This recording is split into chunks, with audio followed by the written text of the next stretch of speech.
Donc, je tiens à vous remercier tout d'abord pour cette invitation. J'ai eu le plaisir de participer à cette nouvelle édition organisée par Alteryx User Groups, donc francophone. Ma présentation donc intitulée Former, c'est apprendre deux fois. Donc, je suis Mouna Belaïd. Je travaille en tant que consultante en business intelligence au sein de la société Prime Analytics. Je suis à la base en fait ingénieure en statistique, analyse de l'information.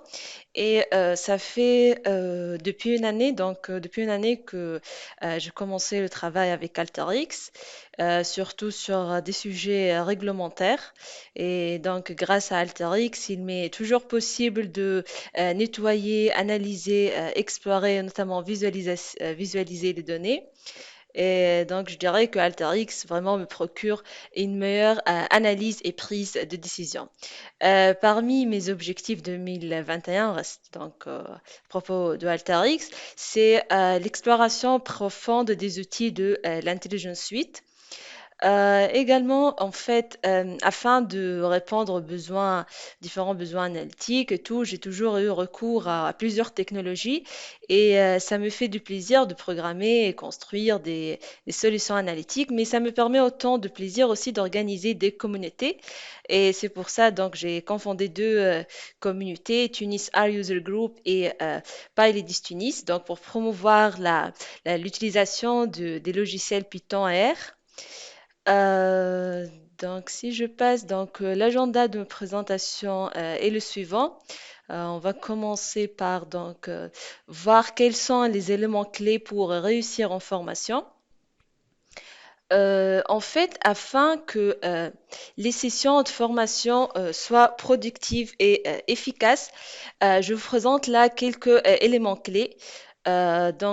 Commencez tout d'abord par définir l'approche que vous allez suivre, c'est-à-dire chercher voir comment vous allez structurer le parcours de formation que vous allez organiser dès le départ, choisir une approche là, une approche précise dépend de plusieurs facteurs. Et tout d'abord, quelle sera plutôt la nature de votre audience? Et une bonne structure va donc vous indiquer en tant que formateur avec quelle clarté vous étiez en train de répondre aux besoins, aux différents besoins des participants qui vont assister. Et là, il existe de nombreuses approches de formation différentes qui vont garantir une expérience d'apprentissage riche. Et à mon avis, je trouve que celles qui sont basées sur des exercices pratiques, plutôt une approche pratique, va permettre de mieux apprendre. Je vais parler là si on est dans un contexte particulier là avec le corona, avec des formations à distance. Commencez par aborder les énoncés des exercices et tout que vous allez aborder. Vous êtes dans une approche pratique.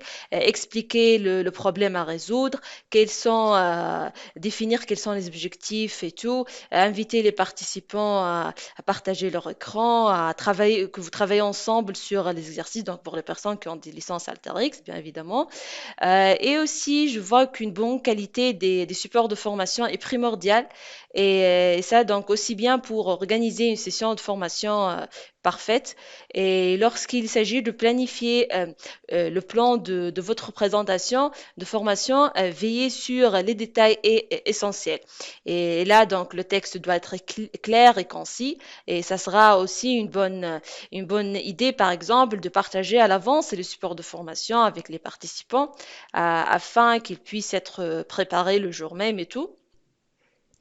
Et ce support de formation, les différents supports de formation vont servir d'agenda et de guide, que ce soit pour vous et tout. Un support va soutenir ce que vous avez à dire du début à la fin, rester organisé, c'est très important et peut faire la différence entre une excellente session de formation et une session de formation moyenne. Je finis par dire, et là aussi, n'oubliez pas de partager tous les supports de formation suite à la formation. Les fournir va permettre aux différents participants, de les revoir et de revoir toutes les parties abordées à leur rythme. Également, une bonne gestion du temps est primordiale. Si vous avez créé un calendrier, donc vous devez le suivre de près pour vous assurer d'avoir suffisamment de temps pour intégrer tous les aspects de la formation que vous avez passé du temps donc à décrire dès le départ. Également, donc je finis par dire, n'oubliez pas de prendre de pauses s'il le faut. Il peut être difficile pour certains de se concentrer pendant une longue période. Les pauses pourraient donc améliorer davantage la concentration. Alors là, donc, comment faire ou comment donner une formation altérix impactante qui aura de l'impact? En fait, aujourd'hui, la data est le cœur de l'entreprise, de toute entreprise, et les professionnels souhaitent utiliser des outils d'analyse plus puissants et flexibles. Et là, pour la plupart, l'outil incontournable, je dirais, pour faire tout ce qui est analytique et tout, est Microsoft Excel. Et voilà, ce n'est pas toujours évident pour la plupart de passer de Excel à Alteryx.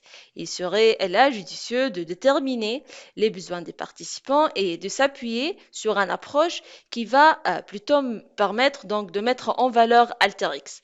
Les solutions analytiques apportées aux exercices donc pratiques que vous allez aborder devrait montrer les avantages d'utilisation d'Alterix par rapport à d'autres technologies.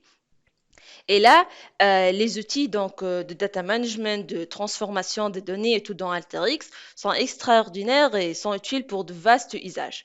Donc à cet égard, ainsi, il faut chercher donc à augmenter la probabilité que les participants vont utiliser les compétences qu'ils vont acquérir donc durant les formations en dehors de la formation. Et là, de leur montrer qu'on est en train de créer réellement de la valeur autour de la data en utilisant Alteryx.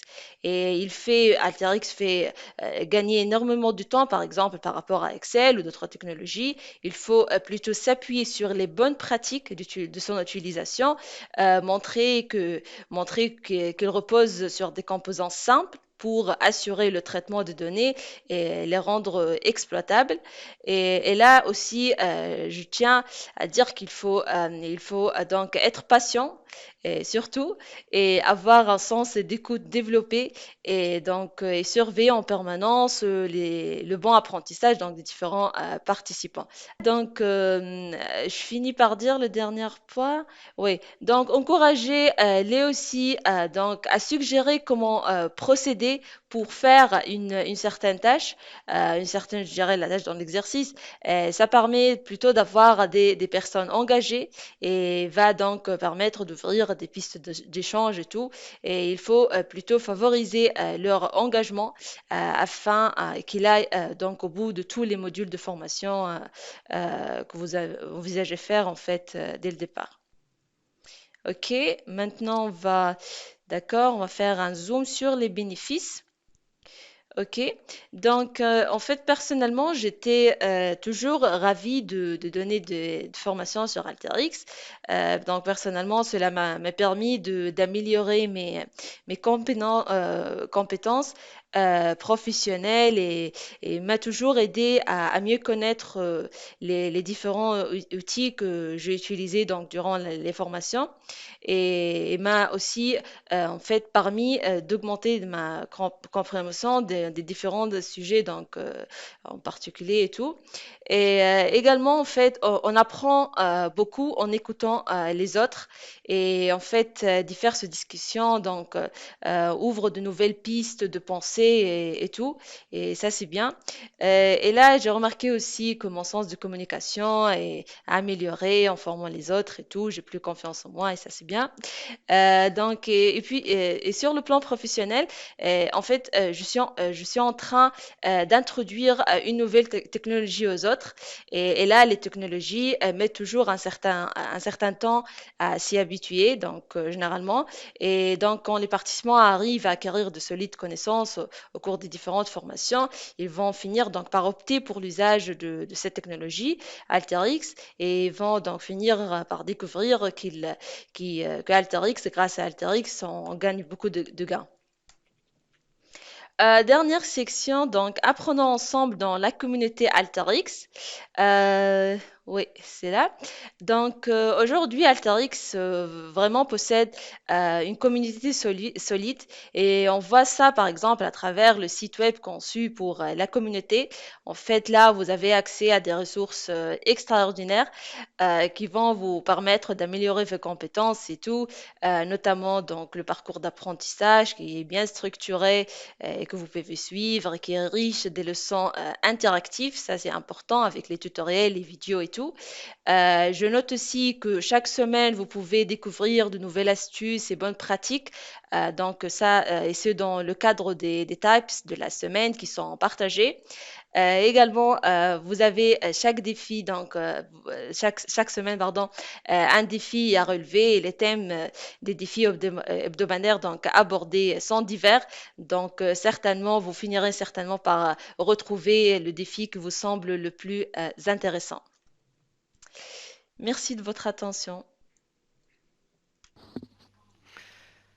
Merci Mouna pour ta présentation, c'était super intéressant. Alors